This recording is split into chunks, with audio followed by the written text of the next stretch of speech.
Hello साथियों, मैं पंकज वैष्णव आप सभी का स्वागत करता हूं। आज की क्लास में हम समझ रहे हैं 10th क्लास के सामाजिक विज्ञान सब्जेक्ट को।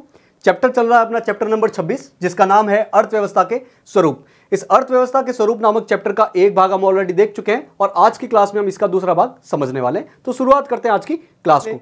भाग एक में हमने क्या देखा था? प्रमुख रूप से हमने देखा था कि अर्थव्यवस्था के 3 क्षेत्र कौन कौन से हैं, प्राथमिक क्षेत्र क्या है, द्वितीयक क्षेत्र क्या है और तृतीयक क्षेत्र में क्या क्या आता है। आज की क्लास में हमने प्रमुख रूप से यह देखने वाले हैं कि लोग समय के साथ साथ कैसे प्राथमिक क्षेत्र से द्वितीयक क्षेत्र में और द्वितीयक क्षेत्र से तृतीयक क्षेत्र में स्थानांतरित होते रहते हैं। तो शुरुआत करते हैं। स्वतंत्रता के बाद से ही प्राथमिक क्षेत्र में खेती सबसे प्रधान व्यवसाय है। इसका राष्ट्रीय आय में अंश भी सबसे बड़ा है। भाई, स्वतंत्रता के बाद प्रमुख रूप से भारत में कृषि कार्य बहुत ज्यादा इंपॉर्टेंट था। कृषि कार्य में लोग भी बहुत ज्यादा जुड़े थे और कृषि कार्य का राष्ट्र की आय में अंश भी सबसे ज्यादा था। इसके अलावा कृषि का क्या क्या योगदान है? भाई, रोजगार के अवसर, बहुत लोग इसमें काम करते हैं। भोजन प्रोवाइड करता है कृषि कार्य। इसके अलावा अलग अलग उद्योगों के लिए कच्चे माल भी प्रोवाइड करता है कृषि कार्य। समय के साथ साथ कृषि उन्नत होने लगी। जैसे जैसे समय आगे बढ़ता गया, नई नई टेक्नोलॉजी आती गई, सिंचाई के साधन बढ़ते गए, तो धीरे धीरे कृषि का विकास भी होने लगा। लेकिन तकनीकी विकास के कारण और जनसंख्या वृद्धि के कारण टेक्नोलॉजी बढ़ी, नई नई मशीनें आई, तो क्या होने लगा? जनसंख्या वृद्धि हुई तो क्या होने लगा? भाई, लोग ज्यादा हैं लेकिन खेती का काम प्रमुख रूप से टेक्नोलॉजी के माध्यम से हो रहा है, तो लोगों को फिर कृषि में रोजगार नहीं मिलेगा।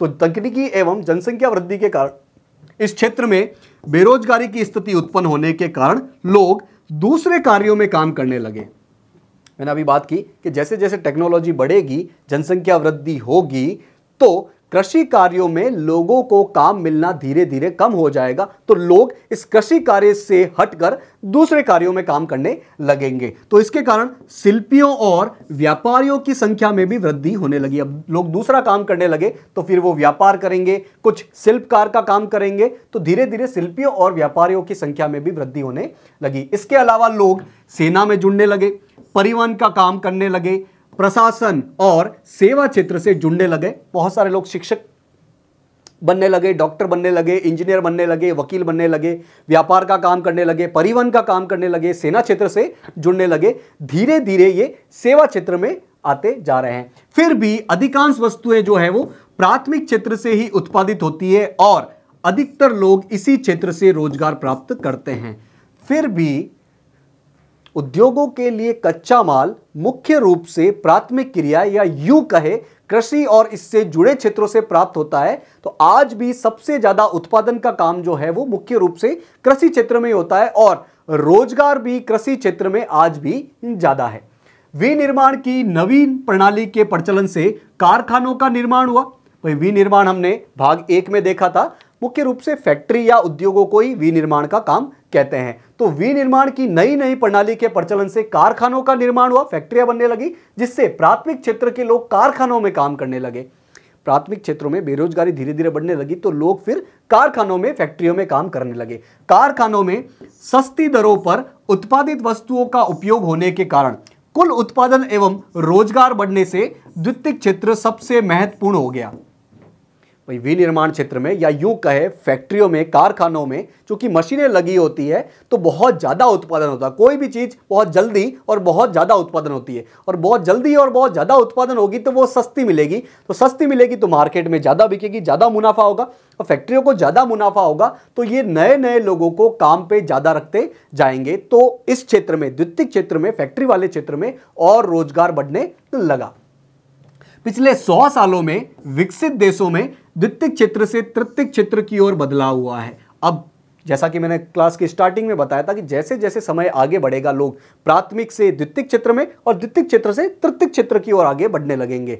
तो पिछले 100 सालों में जो विकसित देश है, मुख्य रूप से जो यूरोप वाले देश है या फिर जापान है, यूएसए है, कनाडा है, ये जो विकसित देश है प्रमुख रूप से, उनमें लोग धीरे धीरे द्वितीयक क्षेत्रों से तृतीयक क्षेत्र में यानी कि सेवा क्षेत्र में आने लगे। कुल उत्पादन एवं रोजगार की दृष्टि से तृतीयक क्षेत्र का महत्व बढ़ गया है। जैसे जैसे समय आगे बढ़ेगा तृतीयक क्षेत्र का महत्व और ज्यादा बढ़ता जाएगा। आज के वर्तमान समय में भी इसका धीरे धीरे महत्व बढ़ गया है।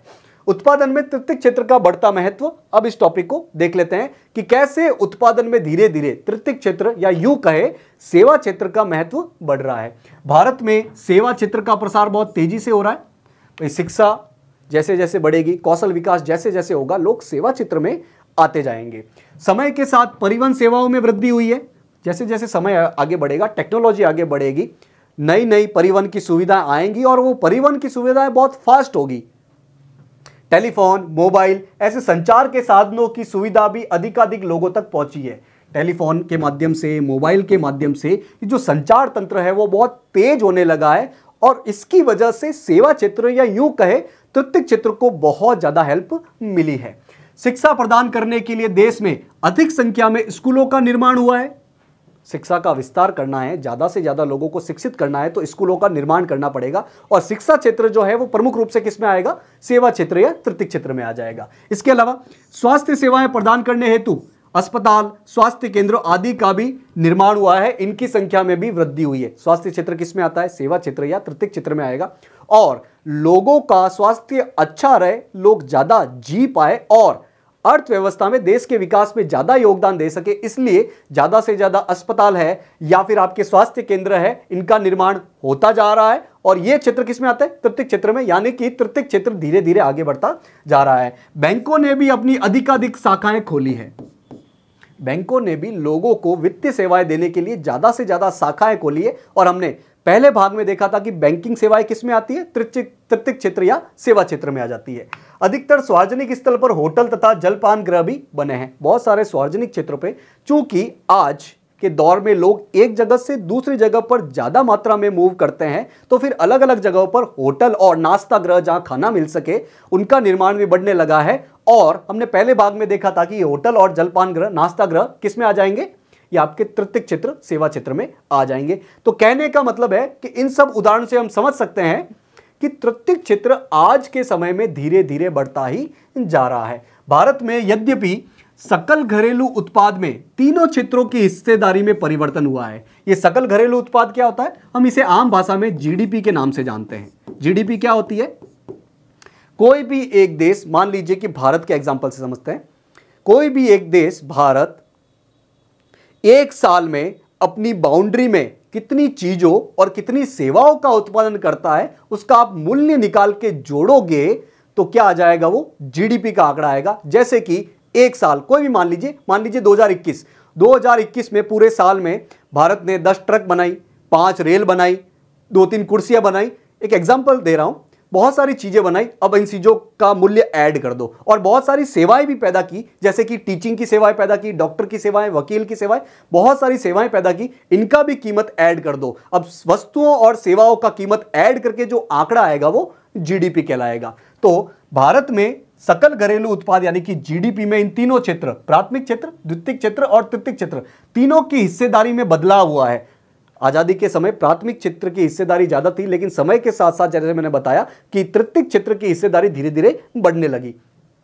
तो तीनों क्षेत्रों की हिस्सेदारी में परिवर्तन हुआ है, लेकिन फिर भी रोजगार में ज्यादा परिवर्तन हमें देखने को नहीं मिलता है। द्वितीय और तृतीय क्षेत्र में पर्याप्त मात्रा में रोजगार का सृजन नहीं हुआ और इसी कारण प्राथमिक क्षेत्र से रोजगार स्थानांतरण नहीं हुआ है। हालांकि समय के साथ साथ द्वितीय क्षेत्र और फिर तृतीय क्षेत्र का विकास होता है, हो भी रहा है, लेकिन फिर भी द्वितीय क्षेत्र और तृतीय क्षेत्र में इतना ज्यादा रोजगार उत्पन्न नहीं हो रहा है। इसी वजह से जो प्राथमिक क्षेत्र के बेरोजगार है वो यहां पर नहीं आ पा रहे हैं।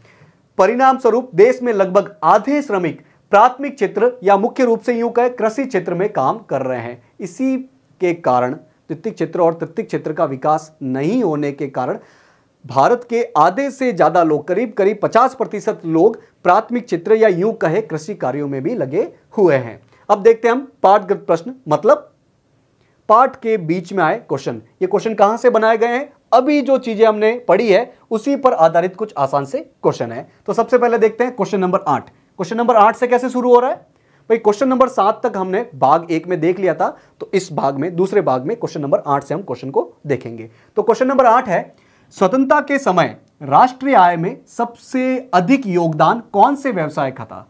क्वेश्चन पूछा जा रहा है कि भारत जब आजाद हुआ, स्वतंत्रता के समय राष्ट्रीय आय में, पूरे देश की आय में सबसे ज्यादा योगदान इन चारों में से किस व्यवसाय का था? ए है कृषि का था, बी है क्या उद्योग का था, सी है परिवहन का था, या डी है सेवा का था। हमें बताना है स्वतंत्रता के समय, आजादी के समय राष्ट्रीय आय में इन चारों में से किस व्यवसाय का योगदान सबसे ज्यादा था। आज की क्लास में हमने स्टार्टिंग में ही देखा कि आजादी के समय कृषि में ज्यादा लोग जुड़े हुए थे, तो इसीलिए कृषि व्यवसाय का स्वतंत्रता के समय राष्ट्रीय आय में सबसे ज्यादा योगदान था। ऑप्शन नंबर ए आपका सही जवाब हो जाएगा। आगे बढ़ते हैं, क्वेश्चन नंबर 9, कृषि क्षेत्र से लोग दूसरे कार्य में क्यों जाने लगे। क्वेश्चन पूछा जा रहा है कि लोग कृषि क्षेत्र से धीरे धीरे दूसरे क्षेत्रों में, द्वितीय क्षेत्रों में और तृतीय क्षेत्रों में क्यों जाने लगे। हमने देखा था कि तकनीकी विकास हुआ, जनसंख्या वृद्धि हुई, तो धीरे धीरे कृषि क्षेत्र में, प्राथमिक क्षेत्र में बेरोजगारी बढ़ने लगी और इसी वजह से लोग द्वितीय और तृतीय क्षेत्र में जाने लगे। तो कृषि क्षेत्र से लोग दूसरे कार्यों में क्यों जाने लगे, बेरोजगारी के कारण जाने लगे, कृषि क्षेत्र में बेरोजगारी बढ़ने लगी। नेक्स्ट क्वेश्चन, क्वेश्चन नंबर 10, परिवहन, सड़क, विद्युत ये उत्पादन के कौन से क्षेत्र से संबंधित है। क्वेश्चन पूछा जा रहा है कि परिवहन, सड़क, विद्युत ये अर्थव्यवस्था के उत्पादन के कौन से क्षेत्र से संबंधित है। भाई परिवहन हमने देखा था, सड़क परिवहन हमने देखा था, विद्युत उत्पादन हमने देखा था, ये किस में आ जाएगा, ये आपके तृतीय क्षेत्र के अंतर्गत आ जाएगा, सेवा क्षेत्र के अंतर्गत आ जाएगा। तो जवाब हो जाएगा ये सब काम किससे जुड़े हुए, तृतीय क्षेत्र से जुड़े हुए। नेक्स्ट क्वेश्चन है क्वेश्चन नंबर 11, एक छात्र शिक्षित होकर अमेरिका में नौकरी करने चला गया, बताइए इस छात्र का संबंध उत्पादन के कौन से क्षेत्र से है।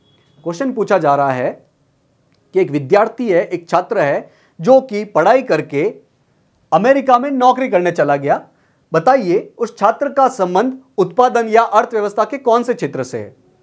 ये जो नौकरी का काम आता है या जो व्यापार का काम आता है, ये प्रमुख रूप से सेवा क्षेत्र या तृतीय क्षेत्र के अंतर्गत आ जाएगा। तो ये व्यक्ति, ये छात्र अमेरिका गया नौकरी करने के लिए, तो इस छात्र का संबंध किस क्षेत्र से हो जाएगा, सेवा क्षेत्र या यूं कहे तृतीय क्षेत्र से हो जाएगा।